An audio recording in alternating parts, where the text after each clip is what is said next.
Hi అందరికీ.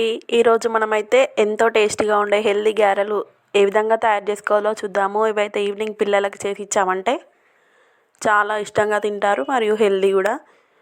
వీటి కోసం బొబ్బర్లు మరియు రాజ్మా గింజలను అయితే ఒక 7 అవర్స్ అయితే నానబెట్టుకున్నాను. నానబెట్టుకున్న తర్వాత ఈ విధంగా అయితే ఉబ్బినాయి. సో వీటిని అయితే మంచిగా ఒక మిక్సీ జార్లోకి అయితే తీసుకొని అందులోనే కొద్దిగా అల్లం ముక్క, అదేవిధంగా పచ్చిమిర్చీలు, జీలకర్ర, సాల్ట్,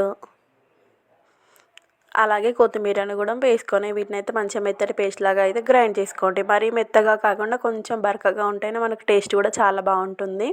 ఇందులోనే కొద్దిగా వాముని కూడా చేతితో నలుపుకొని వేసుకోండి. ఈ విధంగా ఒక కవర్ పైన అయితే గారెల్లాగా అయితే చేసుకొని ఆయిల్లో అయితే వేసుకోండి. వేసుకొని ఒకవైపు కాలిన తర్వాత మళ్ళీ ఇంకొక సైడ్ అయితే టర్న్ చేసుకోండి. ఈ విధంగా మంచిగా డీప్ ఫ్రై అయిపోయిన తర్వాత అయితే తీసి పక్కన పెట్టుకుంటే ఎంతో టేస్టీగా ఉండే హెల్తీ గారెలు అయితే రెడీ అయిపోయినాయి. ఇవైతే చాలా చాలా టేస్టీగా ఉంటాయి, అంతే హెల్త్కి కూడా చాలా మంచిది. సో పిల్లలకైతే ఈ విధంగా చేసి ఇచ్చామంటే చాలా ఇష్టంగా తింటారు.